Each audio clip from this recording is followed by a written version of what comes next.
近几年，尼桑不断推广尼桑 Next 的计划，其中尼桑就推出新世代的菲雷迪 Z， 把车圈闹得沸沸扬扬。当时预告一推出，就让车迷瞬间高声欢呼新车的到来。它的知名度虽然不及同旗下的尼桑 GT-R， 但是却有一批死忠车迷对它痴心。那到底这台拥有超过50年以上的系列车款，有什么样的辉煌历史，可以得到无数车迷的向往？今天就让我们一同解析拥有高龄历史以及人人熟知的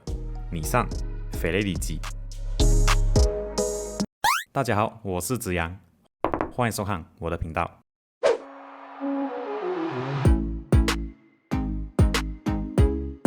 在早期北美的时候，尼桑还在用达尚的品牌作为行销策略，就已经在日本本土以及北美市场打响名号。当时在1960年就已经推出了名为达尚菲雷迪的车型，而菲雷迪之名是因为受到音乐剧《My Fair Lady》的演出，对社长留下深刻的印象，因此将音乐剧的名字冠在刚推出的跑车上。不过这台车并没有成为当时的主力车型，推出2代生产不到1万台的数量就被腰斩。不过在停产之际，尼桑希望能在北美市场进一步扩张市场，于是便下定决心要打造出具有达尚的象征，符合当地喜爱的平民跑车。1969年11月，尼桑菲雷迪 Z 正式推出，系列代号 S30， 沿有曾经车型的名字菲雷迪，再加上带有胜利含义的 Z， 宣示要成为跑车界的霸主。而出口到北美，则是以名气较好的达尚为主，后名是用排量为基准，例如 2.4 升就被命名为达尚 240Z、 2.6 升 260Z， 以及后期推出的 2.8 升 280Z。 菲雷迪 Z 的外形设计参考 Jaguar E-Type 作为基础，并在优雅的车身上放入直列6缸引擎，使它具有超长的车头比例，加上双门掀背的造型，4轮独立悬吊，前麦花臣后草普曼支柱，以及相比欧洲车引擎设计来得简单，经得起粗暴驾驶，而且可靠性高又维修容易。$3500的低廉价格以及高性能的表现，很快就受到各界的欢迎，在北美销量就高达16万辆车。再来，它在各种赛事都取得优秀的成绩，像是在东非 Safari 第19届和21届拉力赛中豪取冠军，在70以及71年获得 SCCA CP 组赛事冠军。除了在市场以及赛事成功以外， S30 在停产多年后，也因为湾岸竞速动漫以及游戏作品的爆红，重新进入大众的视野。故事里的主角驾驶的就是达尚 280Z， 搭载 L28 引擎，并改装双涡轮增压，排量增加到 3.1 升，马力高达600匹的恶魔 Z。 故事结尾在首都高尚成为天花板级别的存在，但实际上我在网上搜寻，目前只有几个能做到使用 L28 引擎到600匹左右。最接近原作的是来自 Speed Shop Shinohara 为湾岸竞速电影版制作的 S30Z 以及 Midnight Club 成员所打造的第2代红色 S130Z。 除此之外，日本尼桑还赠送神奈川交通部一台 240ZG 作为警车，被誉为是当时性能最强的警车。而且在贩售期间曾推出的 G432R 版本，因搭载稀有的由 Princess 公司打造的 S20 引擎和极致轻量化的设计，在时隔40年的2020年在日本拍卖会上以$83万的价格出售，成为当时拍卖会汽车价位最高的纪录。到了第2代，为了迎合市场的需求，第2代的 Z 增加了许多豪华配备，提升内部空间，以及替换后悬吊使用 Semi-Trailing Arm 形式，大大提高了驾驶的舒适性，并且在车身设计上下了功夫，采用更流线型的设计，风阻系数相比上一代降低了 0.082， 甚至为了迎合市场开发了2+2布局的版本，还有当时流行的 Targa 风格。当然，拥有接近50:50的比重和低重型的表现，在拉长车身空间的同时，也提高高速稳定性以及燃油经济性。不过，本身优秀的调教下，还是成功取得各种赛事优秀的成绩。比如，美国知名演员 Paul Newman 在美国赛事俱乐部 SCCA 上驾驶 280GS， 成功拿下3次冠军。其中，1982年他从23号位起跑，最终成绩获得第2名，足以证明车手以及这台赛车的实力。在发售后期，尼桑在北美推出 280ZS 的涡轮版本，马力达到了182匹，275牛米，60英里加速仅有7.4秒。相比价格高昂的 Aston Martin Volant、Ferrari 308 GTSI 来得更快，让各界对于这次走向舒适豪华的 Z 给予褒贬不一的评价，也获得极高的市场反馈。但因为整体偏向舒适的调教，使它在过弯时会表现很吃力，无法流畅进行进弯，被部分车迷认为失去跑车该有的驾驶乐趣。然而市场的成功表现也导致后期几款 Z 系列都偏向轿跑的定位。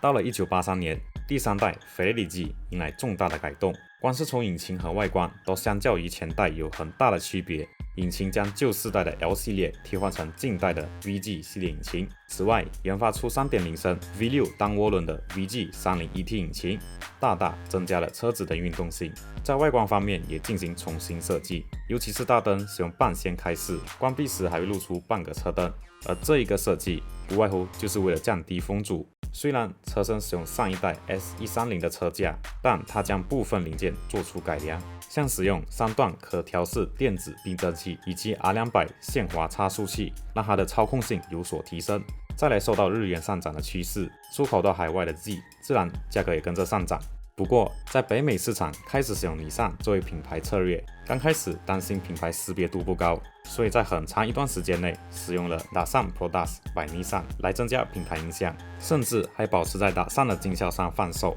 同时，在北美以及欧洲贩卖的期间，尼桑也积极参加各种赛事，来打造自家跑车的形象。他们曾参加过著名的 IMSA GT 锦标赛，以尼桑 GTP ZS Turbo 和 NPT 91赛车在 GTP 组别4年取得4连冠的成就。而这台赛车所搭载的引擎就是市售车 300GS 同款的 VG30ET， 在各种零件替换及调教下，将它的动力压榨足足有739匹马力和686牛米扭矩的输出。要知道，这是以 300GS 市售车3倍的差距。尼桑这次带来的 G31 可谓是跳跃式的进化，而到了下一代，更是将这份赛车基因的才华继续展露。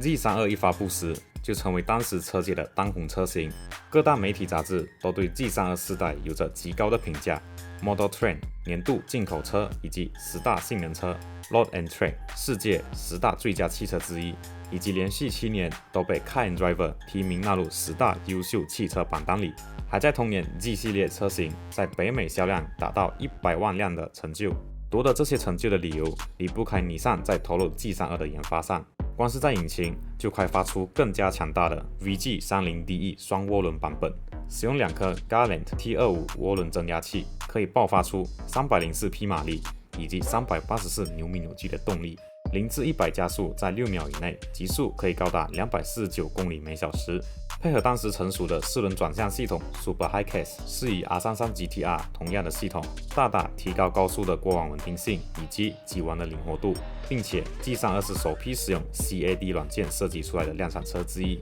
通过电脑辅助来分析、建模以及计算等，帮助设计师打造 G32 在外观与动力间取得接近完美比例的作用。顺带一提 ，G32 的车头灯组有和2台车共用。一个是尼桑由赛车 LM-GT1 延伸出的公路跑车 R390， 而一个是鼎鼎大名的 Lamborghini Diablo。Diablo 一开始其实是采用跳灯作为设计，但因为道路安全法规的下放，才在1990年采购了 Denso 专门为 G32 出品的低风阻大灯。所以各位可以注意到 Diablo 的车灯会多一条眉毛，其实就是将尼桑的 logo 掩盖起来。虽然说 G32 的整体性能无法跟 Diablo 做比较，但是经过重度改装后，却能超越当时超跑的速度。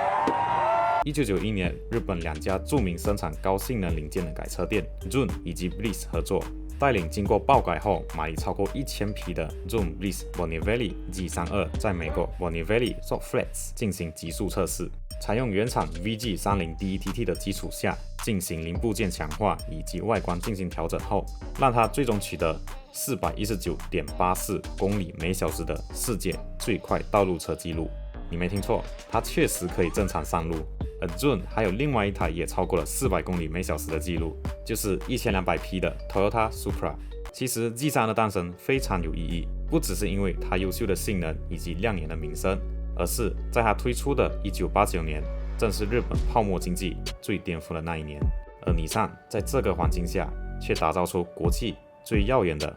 完美跑车。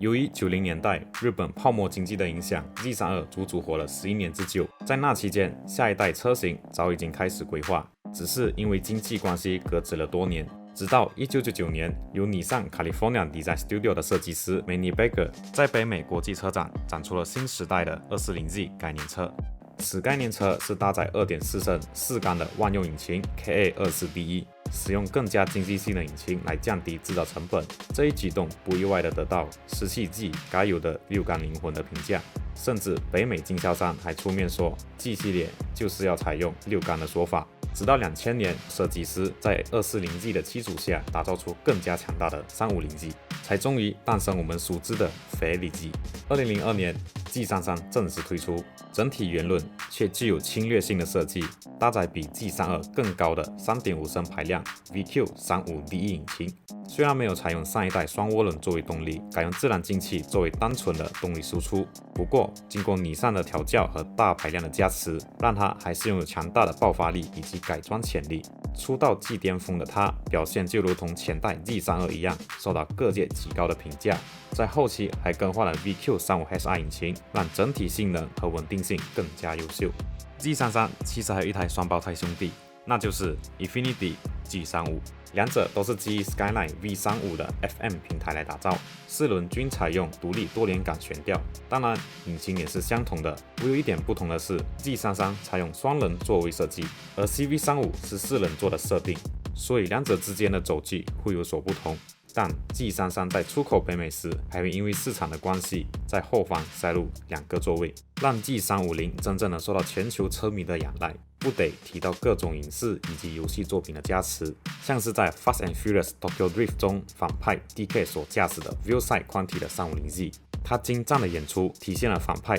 性格凶残却技术全面的形象，使用疯狂的驾驶方式，但做出优雅的漂移过弯，完美衬托出 350Z 挂着淑女之名以及圆润的外表，却拥有如同野兽般的性格。再来，各大赛车游戏都会收录 350Z 供给车迷游玩。大型公司 Need for Speed、Forza Horizon， 小至狂野飙车、CSR 等等系列 350Z 必定存在过。种种因素造就了 350Z 在国际间拥有象征性的跑车地位，而且在坊间都有为 350Z 贴身打造的改装零件。350Z 除了在改装界流行外，尼桑还推出各种进阶版的车型，像是由 Nismo 团队所打造的 350Z， 底盘前后保杆唯一的改动来增加下压力，而铃木县的警察部队就拥有这一台作为警车。而且 Nismo 在当时有在积极参加赛事，其中他们参加 Super GT 中的 Super Type U 系列赛，而开发了 Version Nismo Type 380RS Competition 赛车，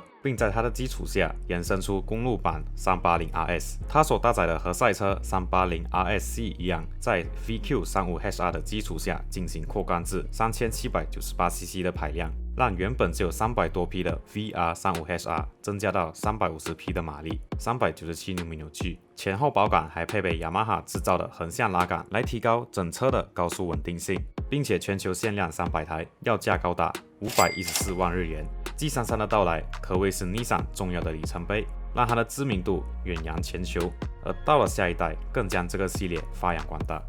2008年，新世代菲力 Z34 正式推出。但从外观上来看，会觉得它与 G33 除了头灯外，其他地方差别不大，会被认为是 G33 的小改款。但其实这一代在看不见的地方做出大改动，将大量的车身零件改为铝合金材质和前后增加稳定拉杆，前轮采用双 AB， 后轮采用多连杆，内饰变化成更加有质感的设计。再来，变速箱划分为 6MT 和 7NT。在经过特别为 G34 调教的 7AT 表现，其实不亚于 6MT。在手动模式下，0-100加速仅需要 4.5 秒，比 6MT 快了 0.1 秒。甚至关闭电子辅助系统后，会因为1到3档属于强调加速的区域，在全力加速的2档后轮会有几率发生打滑的现象。而且 G34 同时是世界第一个搭载降档补油技术的车。最后重大的变化当然就是换上了尼桑当家旗舰的引擎 VQ37 VSR。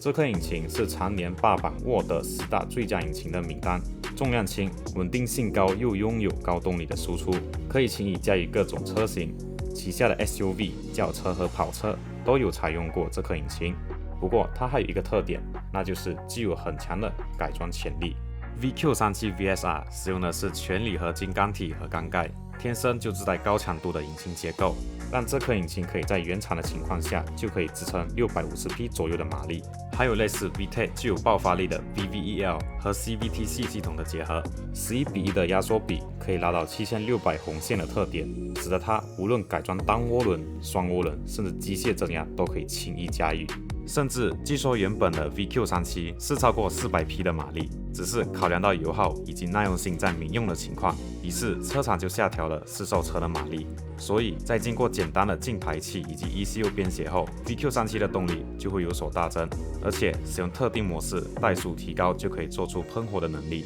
使得搭载这颗引擎的3.7理记受到各界改装爱好者的青睐。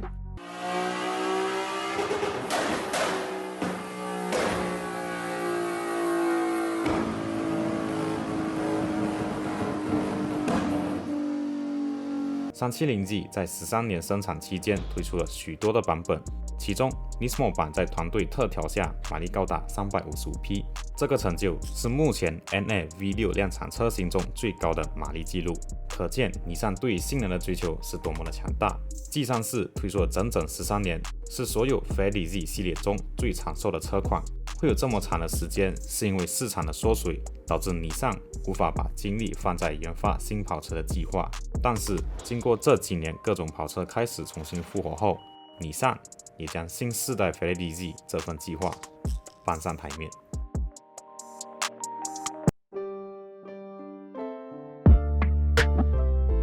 时间来到2018年，尼桑国际高级设计副总裁向媒体表示，尼桑 370G 的后续车款正在开发中，顿时让车迷高声欢呼，期待新世代 Fairlady 的到来。随着时间，尼桑不断在社群平台发布相关的影片，不断的吸引车迷的目光，终于在2022年正式登场，舍弃了过往 Fairlady 之名，并重新命名为尼桑 G。车头外观直接采用第一代 S30 超大进气格栅以及多角凸起引擎盖的设计，车尾则采用 G32 的设计，各种复古的设计来致敬历代车型的光辉。RZ34 所使用的引擎是 VR30DDTT， 可以爆发出405匹马力，475牛米矩，搭配 9AT 变速箱，0至60英里只需要4秒就可以做到，充满现代化的内装以及配备更粗的避震。高性能版本就标配了19寸 Race 锻造轮毂，搭配 Bridgestone Potenza S007 轮胎。